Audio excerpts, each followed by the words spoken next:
I was halfway out the door when she dropped it on me. I'm pregnant. 2 words. Soft. Shaky. Deadly.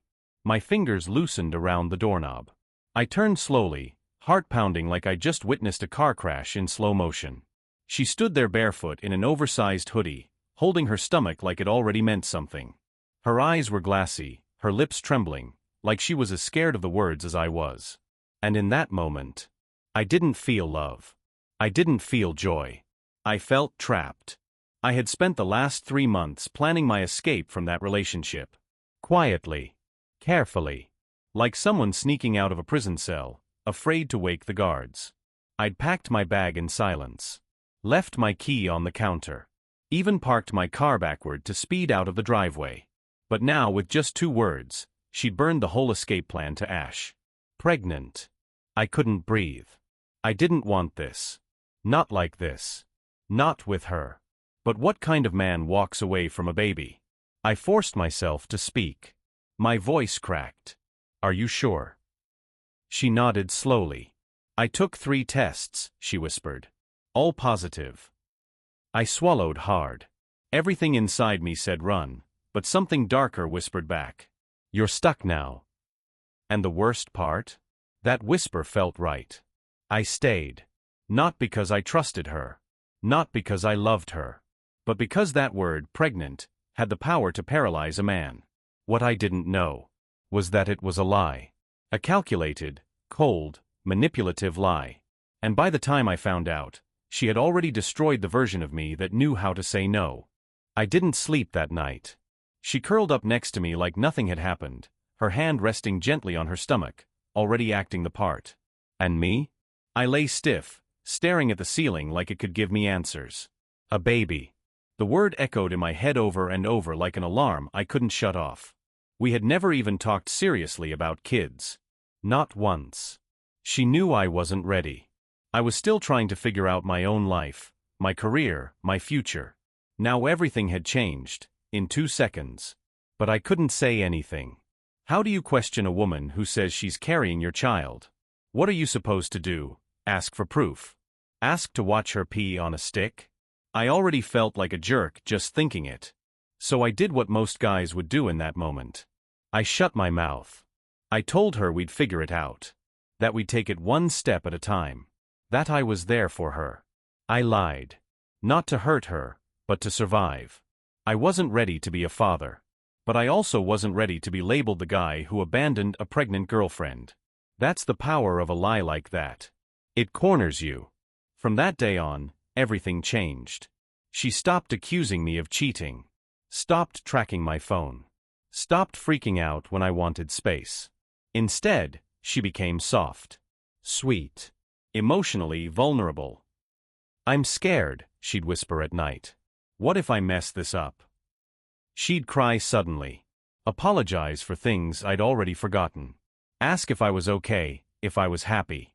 It was like I was suddenly dating someone else, the version of her I'd wished for all along. And that's when I started to doubt myself. Was I the problem?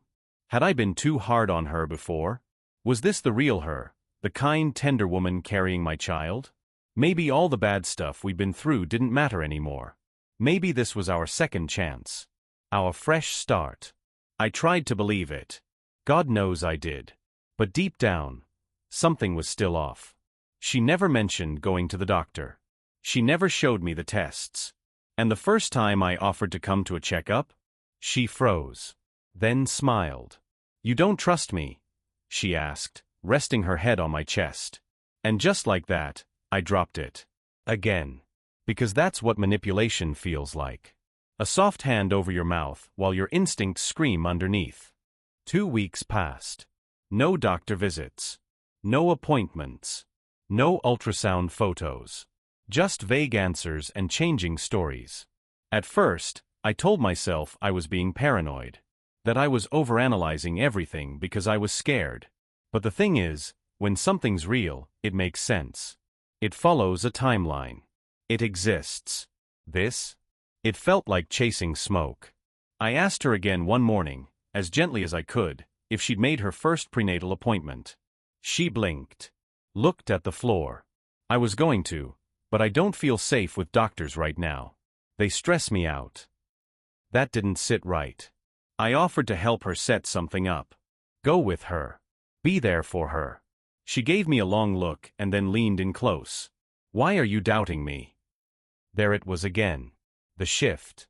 The soft guilt. The subtle twist. Turning my concern into betrayal. I knew that tone. I'd heard it before, back when I'd tried to set boundaries, back when I'd said I needed space. She'd always made it about me being the problem. But this time was different. Because now I was dealing with something bigger than just us. A baby. A whole life. Or so I thought. The next few days, she played it cool. Too cool. Suddenly she was cheerful. Cleaning more. Cooking. Talking about baby names. I think it's a girl, she said one night while holding a hand over her belly. She didn't even look pregnant. But I didn't say that out loud. Instead I nodded, smiling half-heartedly, swallowing this pit in my stomach that was growing by the hour. The illusion was strong, like a stage play where she played all the parts. Loving girlfriend. Scared mom-to-be. Sweet partner. Victim. Healer. But underneath it all, the timeline still didn't make sense. So I started keeping track. Quietly. When she first said it.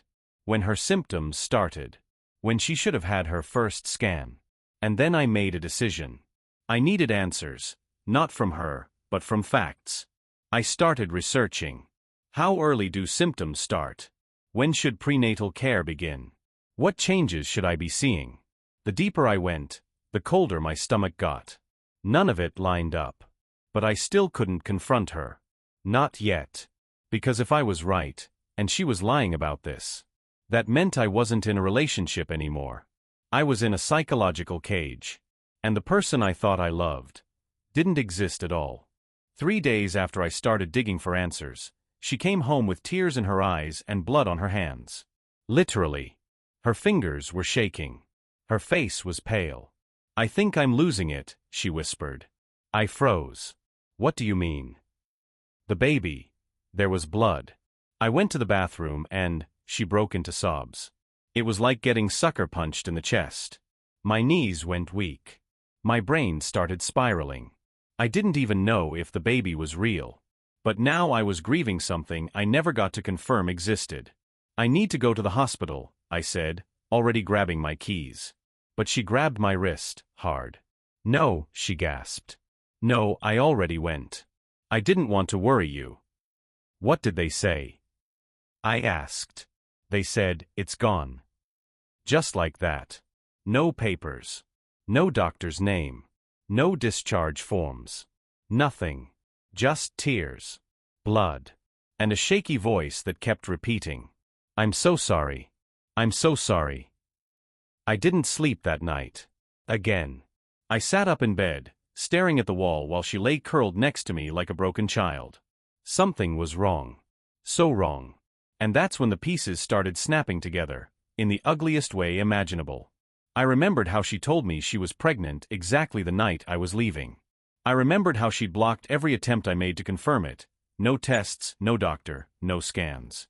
And now, just as I was growing suspicious, the baby was suddenly gone. It hit me like a slow, creeping sickness. She never intended to have a baby. She never was pregnant. This whole thing was her last move. A fake miscarriage, to cement her place as a victim, and keep me trapped through guilt. And God help me. It worked. For a little while. I didn't confront her. Not yet. Because part of me still needed to believe it might be true. Because if it wasn't, if she really faked losing a child just to manipulate me, then I was living with someone who didn't just lie. She performed trauma. And I'd been applauding the whole show. After the miscarriage, everything changed. She moved through the apartment like a ghost. Silent. Fragile. Sometimes I'd catch her staring blankly out the window, holding her stomach like it was still there. Other times she'd start crying without warning, full-on sobbing like her soul was breaking in front of me. And the sickest part? Even though I didn't believe the pregnancy was real, I still felt guilty. She had bled. She had cried. She acted like someone in mourning. So I told myself maybe I was wrong. Maybe I was overthinking. Maybe I was being cruel. And that's exactly what she wanted. When you're dating a manipulator, the truth becomes slippery. They twist reality until you start doubting your own instincts. And then, they isolate you. That's when she started planting seeds in our social circle. I'd go to hang out with my friends, and people would ask, "Hey man, how's Alina doing? We heard what happened." I just nod tight-lipped, because I wasn't even sure what to say. She had beaten me to the punch, told everyone her version first. "She's been through a lot," I'd say quietly. But it got worse. She started telling people I'd abandoned her during the miscarriage, that I wasn't emotionally supportive, that I shut down and disappeared. None of it was true. I was there, every damn day. I made her meals. I cleaned the apartment. I ran to the store for pads and painkillers and ginger ale. But none of that mattered once the narrative spread. Suddenly, I was the bad guy. Friends started pulling away. Texts stopped coming.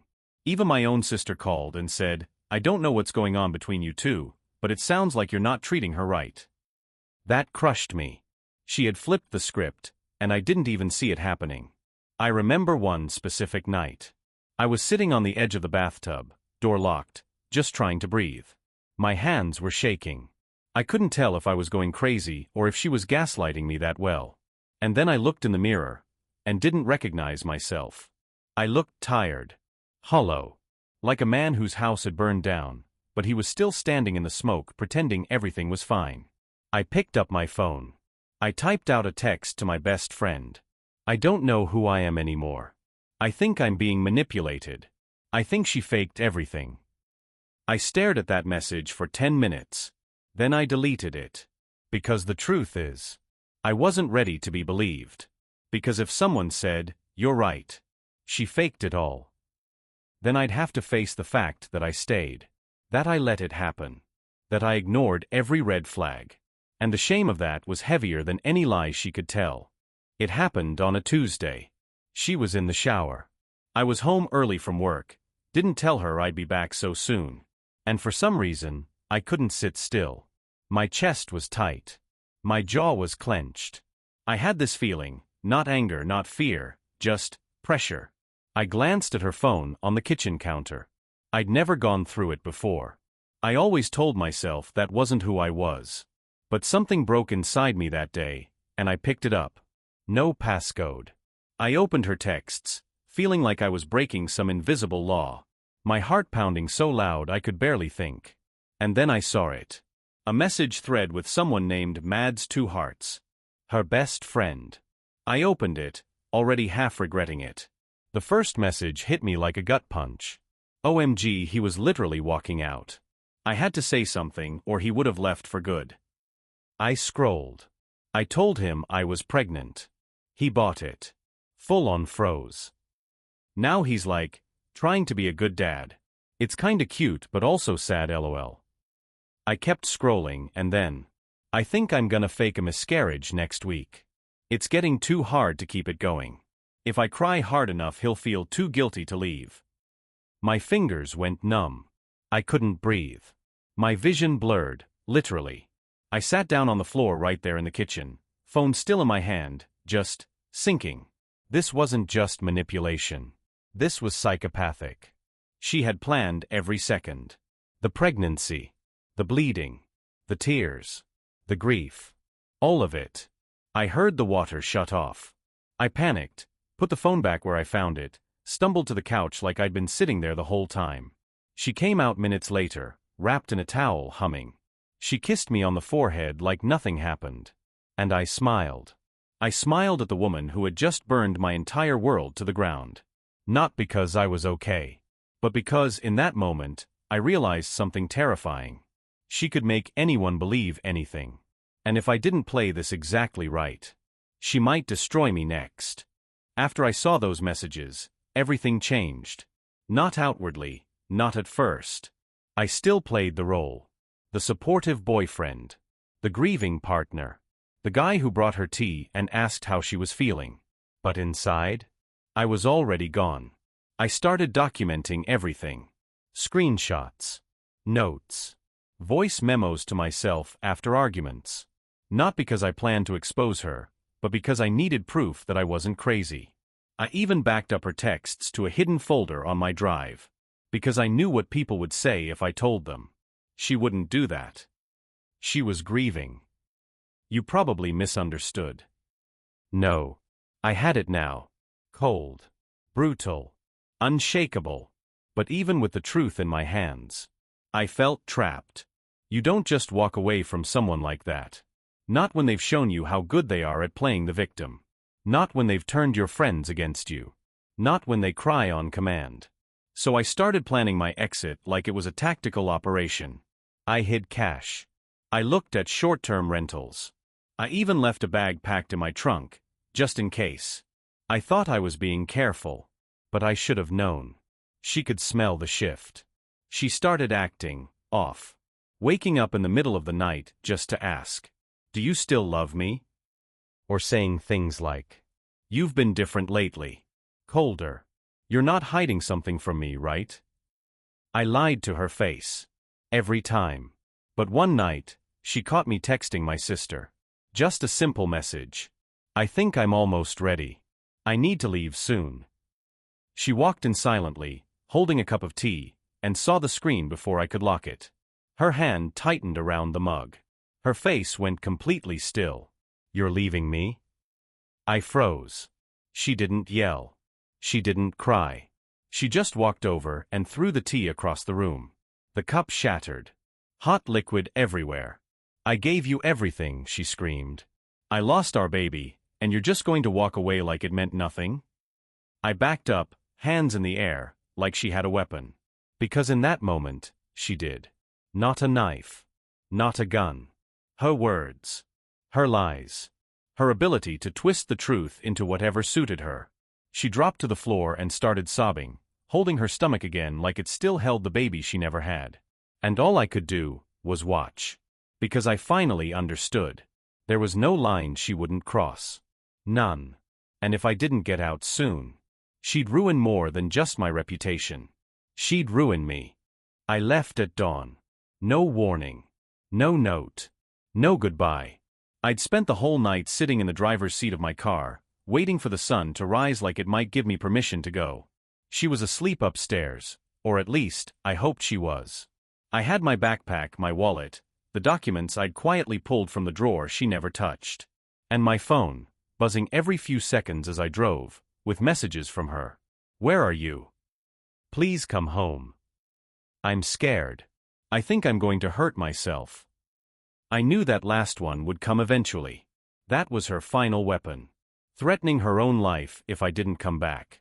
And I wish I could tell you I was stronger than that I ignored her messages, blocked her, drove off into the sunrise with clarity and peace. But I didn't. I pulled over on the side of a quiet road. I sat there with my head against the steering wheel, shaking. Because if she actually did something to herself, they'd blame me. Everyone would. She had spent months crafting this illusion, the tragic girlfriend, grieving, betrayed, abandoned. I was the villain in her story, and I couldn't rewrite it. Not now. So I texted back. "Please don't do anything. You need help. Real help." She didn't respond. An hour passed. Then another. My stomach twisted. My hands kept reaching for the ignition, ready to turn back. But something in me, something buried under all the guilt, said, "Don't fall for it again." So I called her best friend. The one she texted about faking the pregnancy. I didn't even care anymore. I needed to know if this was real or just another act. "Mads," I said, "is she okay? She's threatening to hurt herself." Long pause. Then, her voice cracked. "She's fine. She just left here 20 minutes ago." I blinked. "What?" "She came over. Calm as ever. Just venting. Said she thought you'd come back if she scared you enough." I stared at the phone in my hand like it was a weapon. She had lied about the baby. Lied about the miscarriage. And now, she had lied about suicide. She faked a suicide attempt to get me to return. And still, a small part of me felt bad for her. That's the kind of damage she did.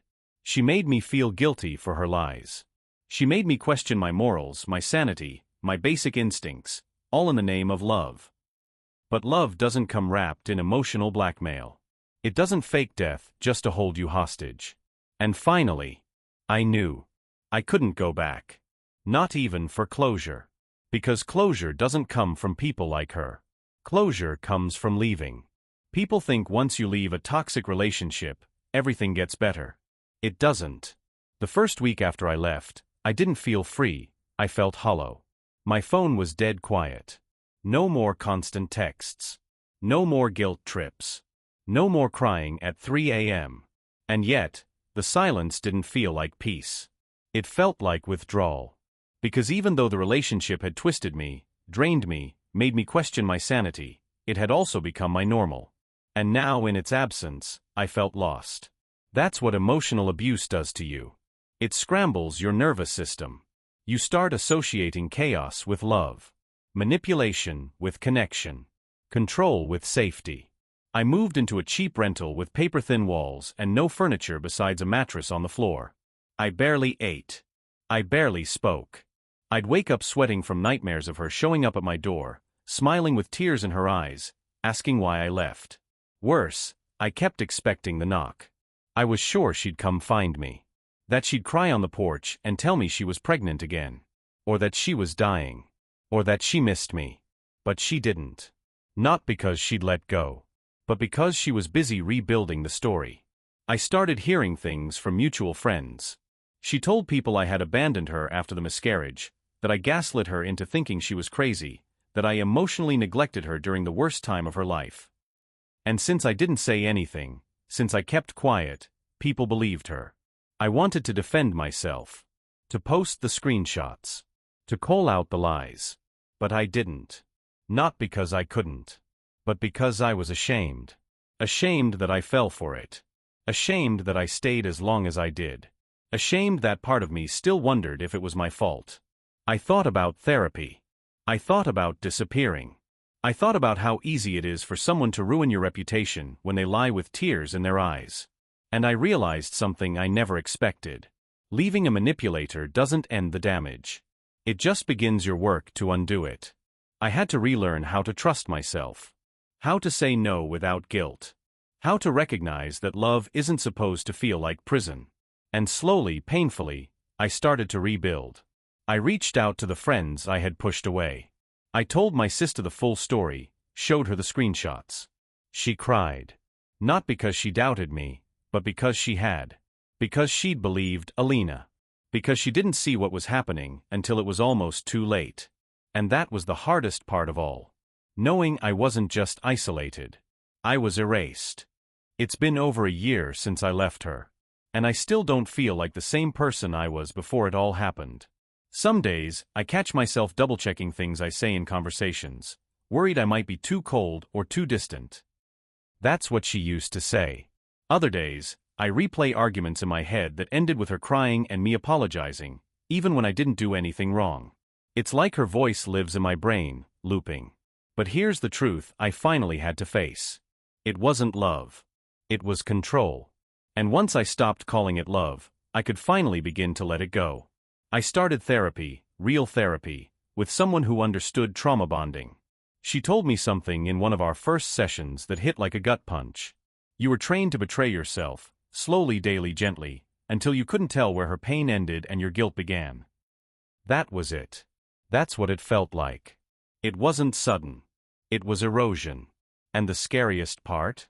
It didn't start with lies. It started with love. She told me I was the best thing that ever happened to her. That no one had ever seen her like I did. That I was her peace, her safety, her home.